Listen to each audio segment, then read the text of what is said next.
what are the biggest challenges for you in generating profitable banking to agriculture?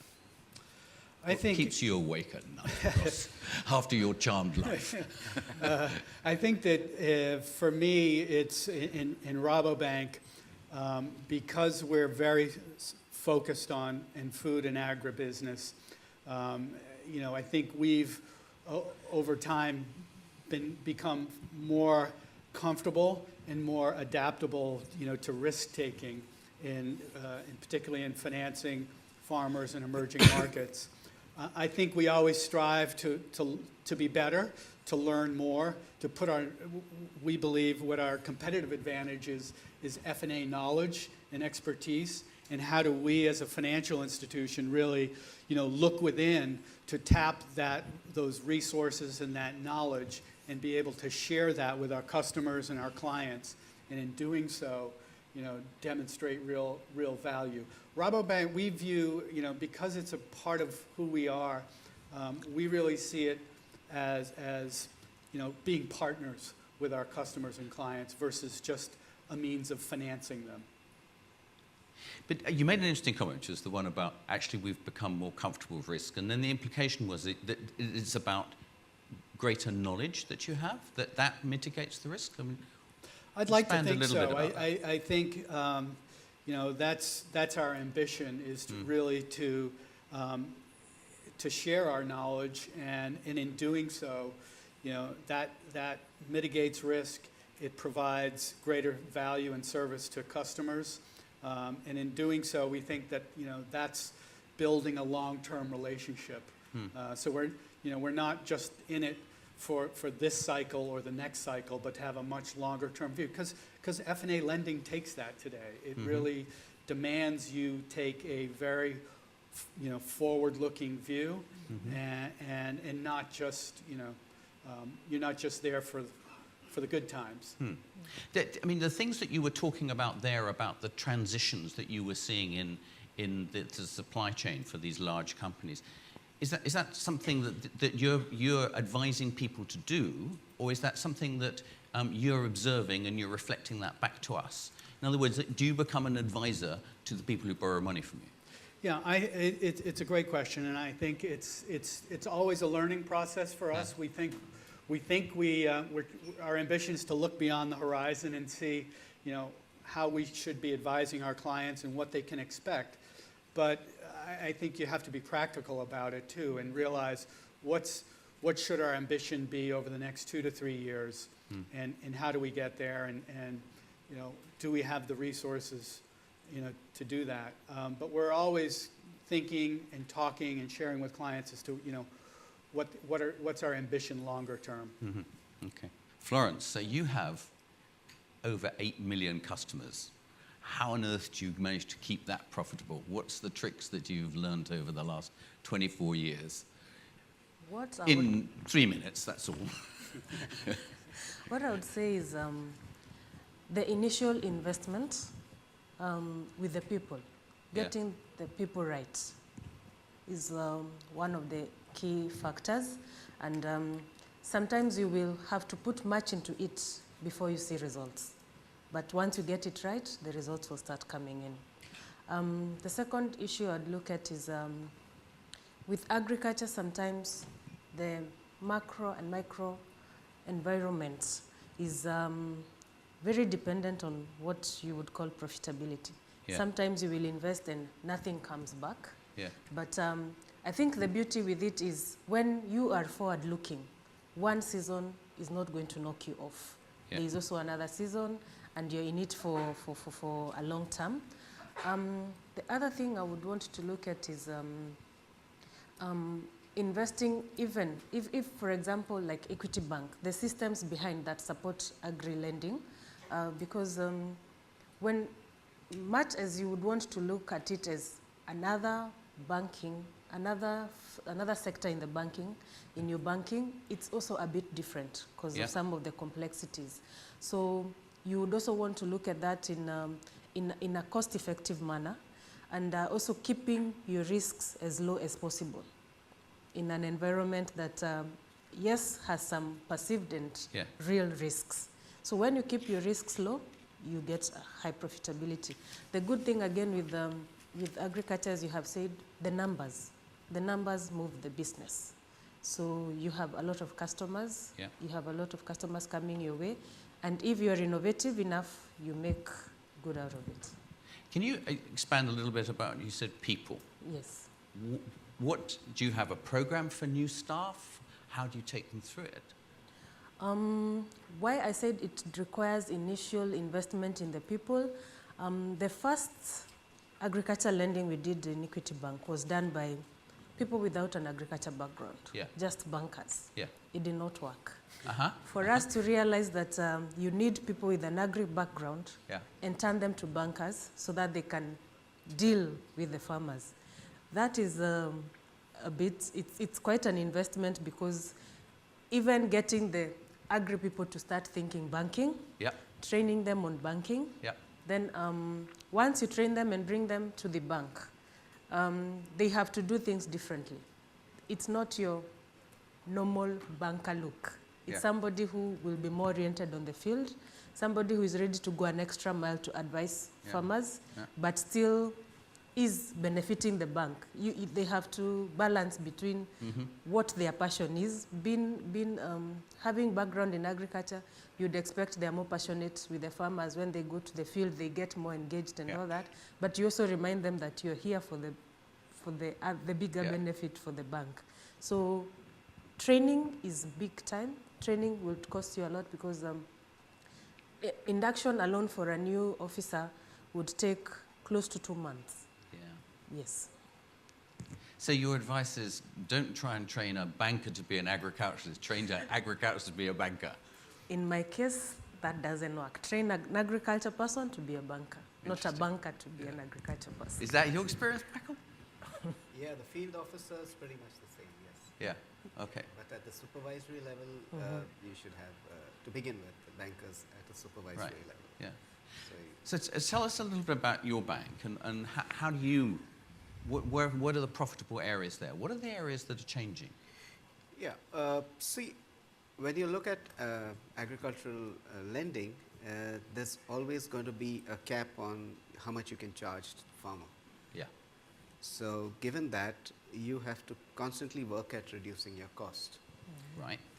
In a normal cost structure, you would be able to cater to a farmer of a particular size, and anyone else would be not so viable. So when we look at the cost components, there are two major components in the cost. One is your cost of acquisition, the first time you enroll a farmer, Mm-hmm. and the second cost is the cost of servicing. So pretty much on the lines of what Ross and Florence said, you're looking at a long-term Yeah. relationship with the farmer, so that you spread your cost of acquisition over a number of years, and that way you actually reduce that element. Yeah. The second one is the cost of operations, or the cost of managing a farmer, and the key component over there is cash. You have to handle a lot of cash when you work with farmers, and the approach there is to make it cashless. And how do you make it cashless is exactly on the lines of what Ross says, is where things are changing and companies are looking at supply chains. You have to get in as a good payments partner to the supply chain. So you have to have a kind of you dirty your hands with making a whole lot of small payments for these farmers attached to the supply chain, and then build your lending on that. So that's the way we are changing our approach from handling farmers on a standalone one-to-one basis to a supply chain element where we use the supply chain and the payments platform to reduce our cost, compress our cost, and then be able to handle smaller and smaller farmers with a viable profit Great. margin. And on the acquisition of farmers, how do you find them? How do you do that cost effectively? Yes. So when you are restricted to a particular size of a farmer, then you're moving 50 kilometers in all directions to get these farmers. And the density gets less and less. So your cost of acquisition climbs. Yeah. When you go on the supply chain, you're looking at clusters of farmers on the supply chain, because the supply chain companies also look from a logistics perspective Right. Yeah. to cluster them in geographies. And that's how you reduce the density of the farmers you're looking at, and you can reduce your cost of acquisition and monitoring costs. Interesting. And then the type of investments that a farming making. When I did projections as to the demand in India, 60% of the increase in farmer income was coming from high-value crops, Yes. particularly milk and milk products, Yes. but also high-value, the vegetable growth that happened, it seems to be moving into fruit, and then supplying of raw materials for processing. Do you find that, and animal protein, Yes. is those the sectors that you're seeing investment coming up in? Those are the fastest growing sectors right now. Milk is growing at 25%, Yeah. vegetables, fruit growing at more than 30%, poultry growing at around 25%. Yeah. These are the sectors that are relatively free of government intervention and a good place to invest. Yeah. Yes. But there are also sectors where the market is changing most rapidly. Yes, and having said that, the farmers generally hedge themselves. So they would do a little bit of milk, they would do Yeah. a little bit of cash crops, they do a little bit of field crops. So they have a mix on their farms. You can catch any one of these supply chains, and you have a good, a good link with these farmers and a good profitable business. You would, of course, look at taking care of his needs for all his crops. Now, I've got a question for you and Florence in particular. There's been some interesting research which has implied that there is a quiet revolution going on in the developing world within the traditional supply chains. In other words, the traditional trader is not sitting on his hands. He's actually using cell phones, trucks, disintermediation is happening. Sometimes small-scale rice processors in India are actually doing contracts. Are you picking up anything like that on the ground? Are you seeing changes amongst not so much not necessarily we'll come to the bigger businesses, but the smaller supply chains, the smaller businesses in the supply chains? Are you seeing that the amount of business coming from them is increasing or changing? I would say there is change. Some of it is facilitated by the big business. For example, the beer industry in Kenya. Right now they are focusing on sorghum production. Yeah. But for sorghum to get to the biggest brewer, you need to have small business people who do aggregation of the sorghum so that it reaches, the brewer only works with the small business people and not directly with the farmer. So you see a lot of emerging traditional businessmen who are doing this on behalf of the brewer. Not on sorghum and the brewery alone. If you look at the milk trade, for example, for the milk also to get to the main processors from the farmer, you see a lot of these upcoming business people who do the linkage from the farmer to the main suppliers and processors. Yes, there is a lot coming up. Yes. Are you finding they are customers of yours? That traditional, the sort of emerging intermediary between the large businesses and the small-scale farmer? Yes. And how do you get to them, and what kind of products do you provide them with? Once you understand the value chain, for example, if in my discussion I'm discussing with a farmer group, I want to understand how does your product move to the final market. Because if you work with the market in mind, they will take you through the steps. They will tell you our milk goes to the second player, and so you get interested with whom the second player is. Once you get interested with whom the second player is, this is when you find these are the emerging traditional business people, and you follow through to them. Once this commodity gets to you, how does it move to the next person? And much of it is working capital, because what they need is funds to help them move the product from the farmer, and also help them link to the, if it's the next, if they are going directly to the main market, they will also need funds for that. Most of it I see working capital loans. Yes. On the profitability side, I mean, I know that your bank not only does agriculture. How do you persuade your seniors that it's worthwhile investing in agriculture? In your case, it's slightly different. why did they stick with agriculture? Is that because of their expertise, or do you feel that this is actually a long-term area where there's going to be profitability, given that graph that you showed that a lot of our prices have gone up and they seem to be stuck up? Right. Well, I think you raise a great question as to profitability in banking today. I'm not sure there is much. It's, for large multinationals, we're no different. Global banking today is very challenging. Cost of capital, we compete against, all the other money center banks covering F&A, and it's a real challenge. And frankly, it's a very tough business today because of just the cost structure and the cost of capital, and we're increasingly under pressure, to drive profits. But at the end of the day, it's very difficult. Where we find we add value is really in understanding within sectors, whether it's animal protein or grains, nuts, and oilseeds. It's understanding where you really capture that value. It's not in commercial lending. I mean, that's simply a game that's very competitive, and and not a lot of loyalty, frankly.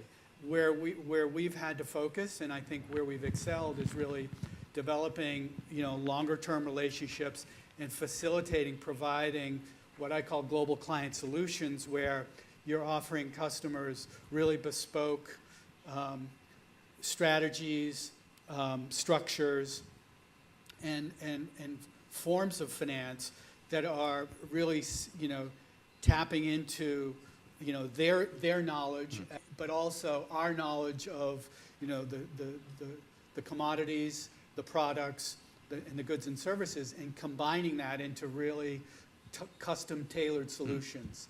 Because, in the world of, multinational banking, lending is really, not where the profits are. It's in creating what we call cross-sell in banking, where it's being able to sell hedges or swaps or strategies beyond just lending. And that takes real product knowledge, and it takes industry knowledge, and understanding what the risks are and where the opportunities are. But I thought, as you very eloquently said, it's really once you understand one supplier in the value chain, then it's understanding how they interact with other folks downstream or upstream, and being able to use that knowledge to create financing opportunities around that, specific to that supply chain, rather than just taking kind of a cookie cutter, plain vanilla approach. There's really no money in that. Sure. So taking that point, if we switch it to you, Florence, and your bank, how are you building up specialist skills in the same way that Ross has been talking about a very specific area that he's created a unique selling point about his bank? In 3 or 4 years' time, how do you see your business looking differently? And where will you be working, and what will you be doing? Okay. One of the things I would want to highlight is working in partnership, working in collaborations. And with this, I mean getting the right partners and stakeholders. As Michael has said, sometimes the cost of working with one-on-one farmer is quite big. So when you work with partners, most of the time you get the advantage of finding farmers in groups, for example, well-trained, farmers who understand what they are doing, because there's this chain that is well organized.